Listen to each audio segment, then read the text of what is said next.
Hello students, स्वागत है आप सभी लोगों का ग्रामर के आज के क्लास में, जहां आज हम लोग पढ़ने वाले हैं बाबू नाउन में आगे। पिछले क्लासेस में हम लोगों ने देखा कि नाउन क्या है, यानी नाउन के बारे में हमने पढ़ा, उसके प्रकार के बारे में पढ़ा।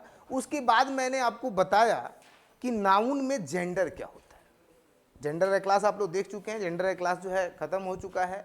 आज हमारा जो क्लास है बाबू, सबसे पहले ये है case of noun. Case of noun यानी सबसे पहले आज के क्लास में हम लोग जानेंगे कि केस क्या होता है। Case of noun.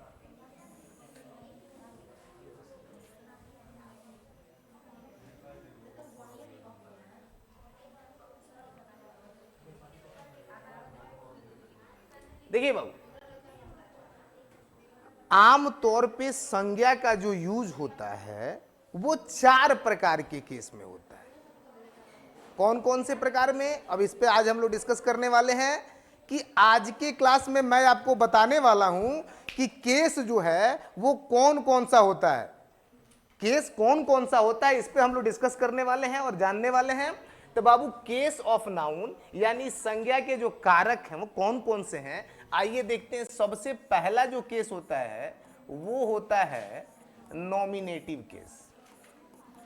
नॉमिनेटिव या फिर इसका दूसरा नाम जो है बाबू वो सब्जेक्टिव केस है।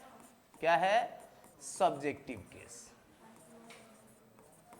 यहां हम कह सकते हैं संज्ञा के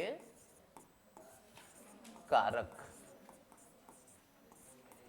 ध्यान दीजिएगा कि सबसे पहला जो केस है बाबू वो होता है नॉमिनेटिव केस यानी कि सब्जेक्टिव केस, जिसको हम लोग हिंदी में कहते हैं बाबू कर्ता कारक।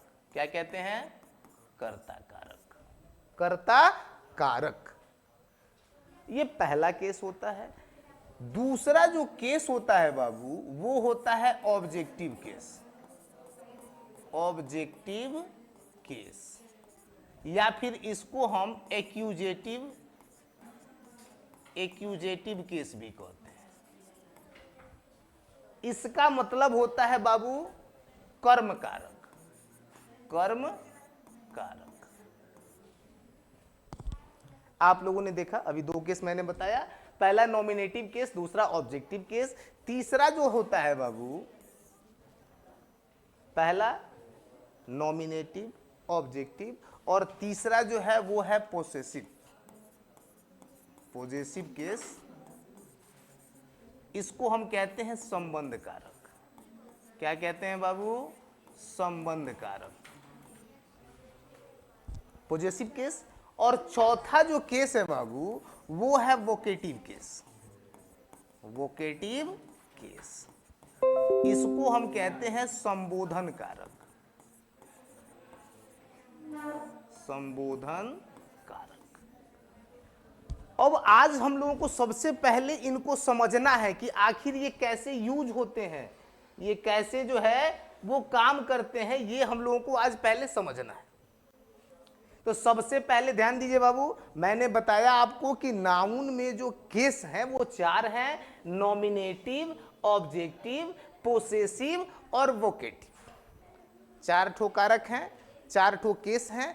यानी कि नाउन का जो यूज है, नाउन का जो उपयोग है सेंटेंस में, वो इन 4 कारकों पे डिपेंड करता है। सबसे पहले हम लोग देखते हैं कि पहला जो है नॉमिनेटिव केस। नॉमिनेटिव केस, यहां ध्यान दीजिए, नॉमिनेटिव केस कब होता है? तो नॉमिनेटिव केस कब होगा बाबू कि जब when some noun uses as the subject of a verb। यानी कि when some noun uses as the subject of a verb, यानी कि जब कोई संज्ञा किसी क्रिया के कर्ता के रूप में प्रयोग हो। इसको हम कह सकते हैं, यहां हिंदी में भी लिख दे रहे हैं कि जब कोई जब कोई संज्ञा किसी क्रिया के कर्ता के रूप में उपयोग या फिर कह सकते हैं कि प्रयोग होता है, प्रयोग होता है।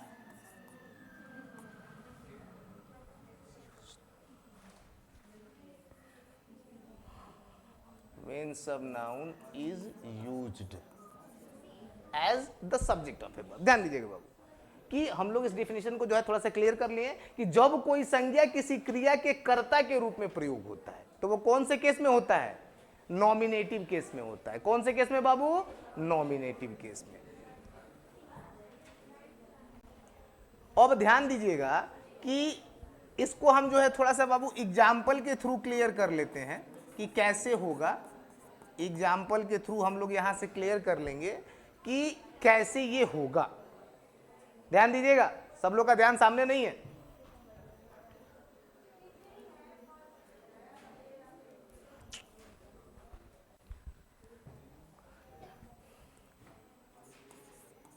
Mohan pledge cricket. ध्यान दीजिएगा यहां पे मोहन प्लेज क्रिकेट, यानी कि ये मोहन जो है वो नॉमिनेटिव केस, क्योंकि ये क्रिया के सब्जेक्ट के रूप में यूज हुआ है। इसी तरह से अगर हम कहें कि रानी रीड्स इंग्लिश, रानी रीड्स इंग्लिश, तो यहां इसमें अगर आपसे कोई पूछे कि नॉमिनेटिव केस कौन है? रानी, क्योंकि वो सब्जेक्ट के रूप में यूज हो रहा है। तो आप आसानी से पहचान पाएंगे सब्जेक्ट आमतौर पे वाक्य के शुरुआत में होता है। अगर सेंटेंस अफर्मेटिव है या फिर निगेटिव है तो वो कहां मिलेगा? वाक्य के शुरुआत में। इंट्रोगेटिव है तो हेल्पिंग वर्ब या WH वर्ड के बाद मिल जाएगा आपको। तो आसानी से आप पहचान सकते हैं। और जो भी संज्ञा, संज्ञा क्या कौन कौन सी होती है तो आपको मैं बता चुका हूं। तो संज्ञा जब भी किसी क्रिया के बाबू सब्जेक्ट के रूप में अगर प्रयोग हो रहा है तो वो कौन से केस में होता है? नॉमिनेटिव केस में। कौन से केस में? नॉमिनेटिव केस में। क्लियर? अब जो है बाबू हम लोग यहां देखेंगे दूसरा objective case.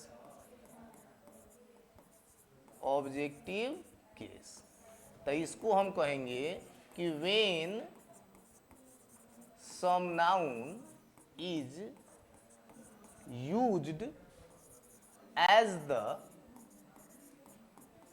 Object of a verb. अब यहां ध्यान दीजिएगा कि जब कोई संज्ञा, जब कोई संज्ञा क्रिया के कर्म के रूप में प्रयोग, कर्म के रूप में प्रयोग हो, प्रयोग होती हो,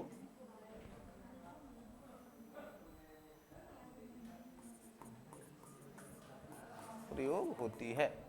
ध्यान दीजिएगा, जब सब्जेक्ट के रूप में आएगा तो नॉमिनेटिव केस, और जब वही ऑब्जेक्ट के रूप में आएगा तो ऑब्जेक्टिव केस। अब इसको क्लियर कर लेते हैं बाबू, इसको भी कि किस तरह से होगा। जैसे हम कहें कि रानी हेट्स मोहन, रानी हेट्स मोहन, या फिर कहें कि यू लव मुकेश।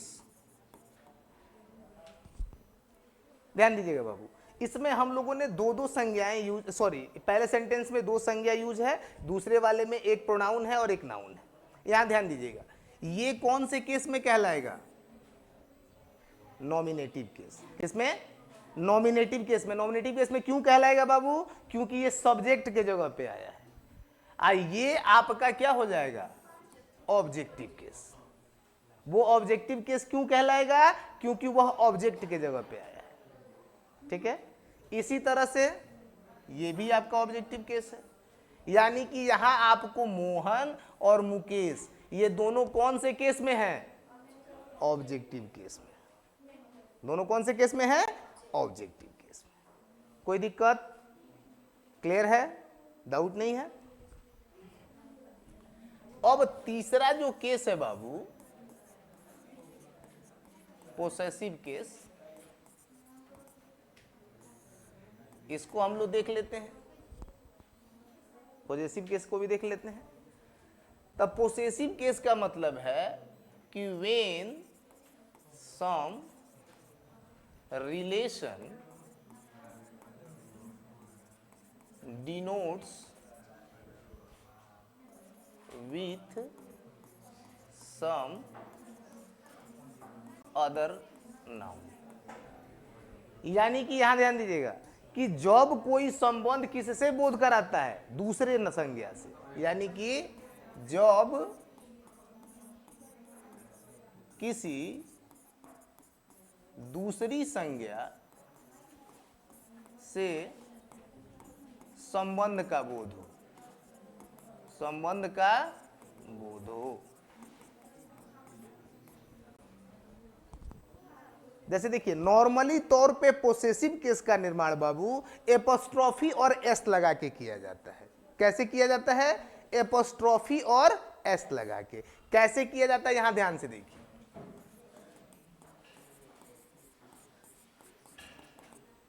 जब कोई संज्ञा आती है तो उसका पोसेसिव केस बनाने के लिए उसमें एपोस्ट्रोफी और एस लगाते हैं। ध्यान दीजिएगा, जैसे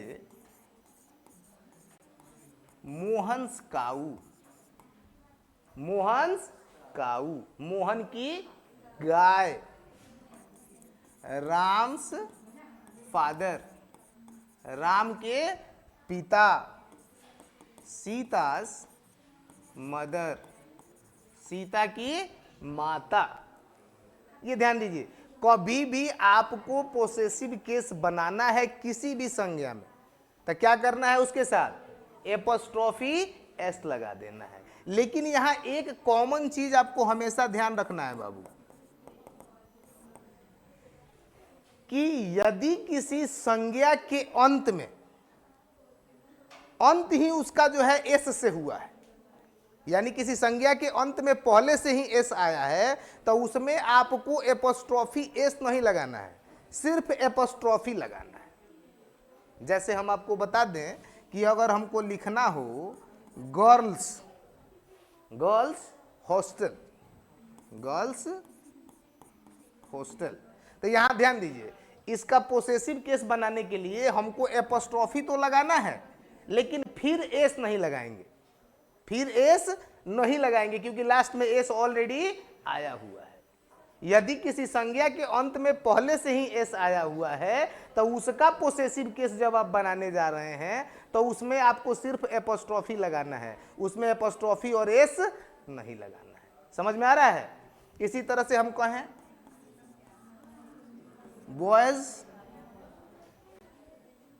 बॉयज कुछ भी कर सकते हैं, बॉयज स्कूल, बॉयज स्कूल। तो यहां ध्यान दीजिएगा बाबू कि जब भी लास्ट में एस ऑलरेडी आया हुआ है तो उसका पोसेसिव केस बनाने के लिए आपको सिर्फ एपोस्ट्रोफी लगाना है, एपोस्ट्रोफी के साथ एस नहीं लगाना है। कोई दिक्कत? क्लियर है? कोई डाउट नहीं है? अब जो है बाबू चौथा केस है वोकेटिव केस। क्या है? Vocative case. When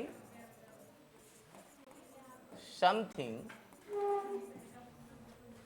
is said to call some noun, यानी कि ध्यान दीजिए कि जब किसी संज्ञा को संबोधित करके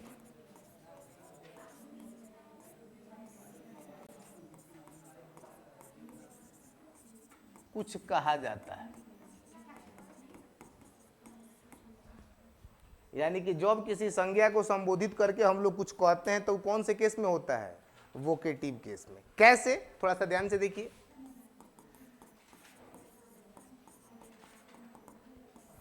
जैसे हम लोग कहते हैं ऐसे, Radha bring a cup of T. जैसे हमने क्या कहा? राधा एक कप चाय लाना। जैसे हम लोग कहते हैं खुशी keep silence in the class.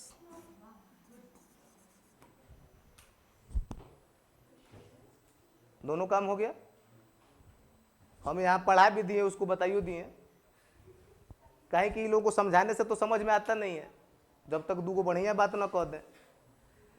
तो खुशी keep silence in the class. यहां देखिए बाबू, जब हम लोग किसी भी चीज को, किसी भी नाम को संबोधित करते हैं, जैसे राधा, खुशी, या फिर किसी को भी, जैसे Mohan, come here, come here. तो यहां देखिए बाबू, जिस संज्ञा को हम संबोधित कर रहे हैं, यानी किसी को आवाज देके अगर उससे हम कुछ कह रहे हैं, तो जिसको हम कॉल कर रहे हैं वो कौन सा नाउन है? वोकेटिव केस में है। कौन से केस में है? वोकेटिव केस में है, संबोधन कारक।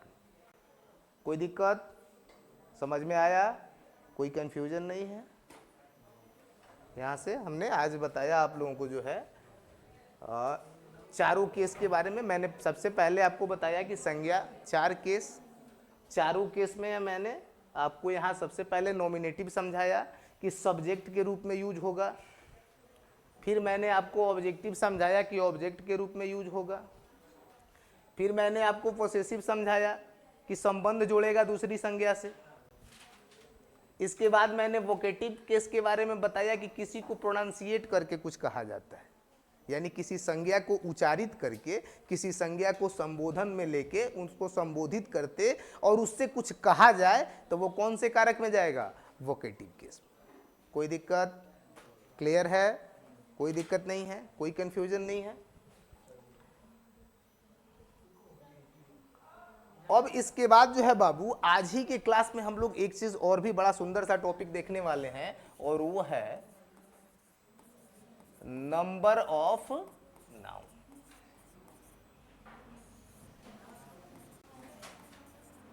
संज्ञा के वचन।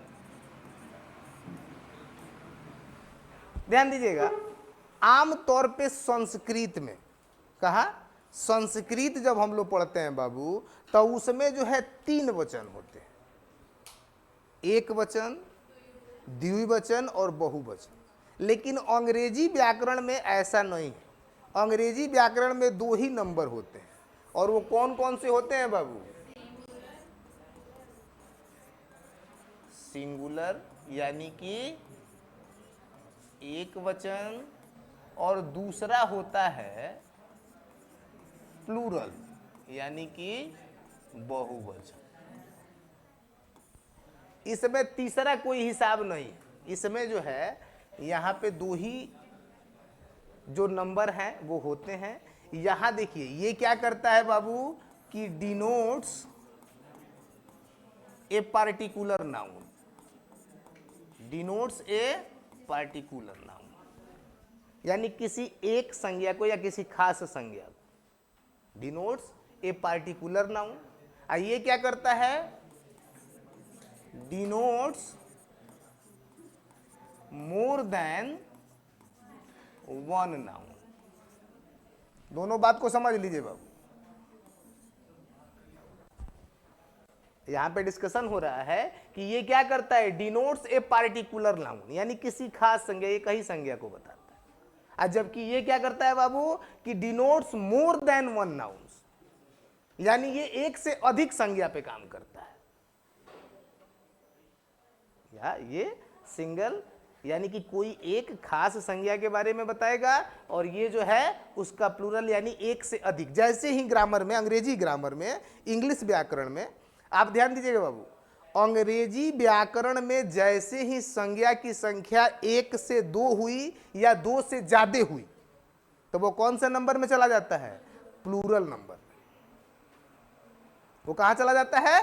प्लूरल नंबर में। सिंगुलर वो कब तक रहता है? जब तक सिर्फ सिंगल है। डबल या उससे आगे गया तो वो प्लूरल हो गया। क्लियर है? कोई डाउट नहीं है? बिल्कुल ही आसान तरीके से आप समझ लीजिए कि अगर आप अंग्रेजी व्याकरण पढ़ रहे हैं, इंग्लिश ग्रामर पढ़ रहे हैं, तो इसमें एक ही चीज ध्यान देना है कि नाउन यदि अकेला है तो वह सिंगुलर नंबर में है, और जैसे ही एक से ज्यादा होगा तो वह क्या हो जाएगा? प्लूरल नंबर में हो जाएगा। जैसे यहां देखिए, सिंगुलर नंबर में हम यहां पे थोड़ा सा एग्जाम्पल दे रहे हैं और यहां प्लूरल में भी एग्जाम्पल दे रहे हैं। देखिए बाबू, यहां हम कह रहे हैं टॉय, टॉय मतलब होता है खिलौना, और यहां हम कह रहे हैं टॉयज, टॉयज मतलब खिलौने। यहां हम कह रहे हैं पेन, कलम, और यहां हम कह रहे हैं पेन्स, कलमे। यहां हम कह रहे हैं बुक, यहां हम कह रहे हैं बुक्स। ठीक है? ये सब सिंगुलर और ये सब प्लूरल। ये सब क्या है? सिंगुलर है। जैसे यहां मैं कह रहा हूं बेंच, और यहां मैं कह रहा हूं बेंच। ठीक है? तो ये बड़ा ही आसान हो जाता है। और एक तो आमतौर पे ध्यान दीजिएगा कि प्लूरल का मतलब है, जो जनरल इसका रूल है, इसके स्पेशल रूल्स के लिए मैं अलग से क्लास बना के बताऊंगा आप लोगों को कि कब कौन सी संख्या में कैसे एस जोड़ते हैं, कैसे ई एस जोड़ते हैं, कब आई ई एस जोड़ते हैं, उसके लिए मैं अलग से आपको क्लास दूंगा, अलग से उस पर क्लास बन के आपको मिलेगा, ताकि आप आसानी से समझ पाए। अभी मैं आपको बता दूं कि सामान्य तौर पर किसी भी संज्ञा के अंत में एस या ई एस जोड़ देने से वो क्या हो जाता है? प्लूरल हो जाता है। सामान्य तौर पे हम लोग देखें तो किसी भी संख्या में, ध्यान दीजिएगा कि किसी भी संज्ञा में, कि किसी भी संज्ञा में एस या ई एस जोड़कर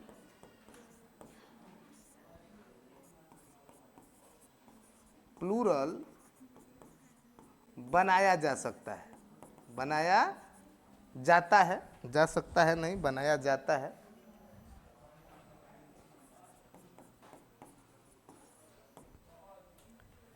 यानी कि सामान्य तौर पर सामान्य नियम यही है संज्ञा को सिंगुलर से प्लूरल बनाने का, कि यदि कोई संज्ञा सिंगुलर है तो उसमें एस या ई एस जोड़ा जाता है और उससे वो क्या बन जाती है?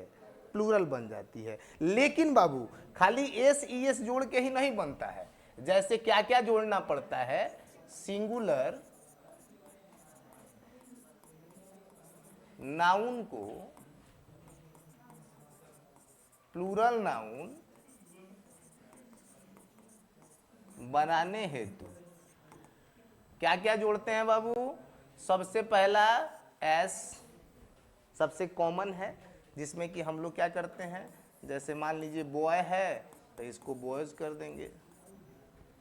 ठीक है? दूसरा, ये तो पहला हो गया।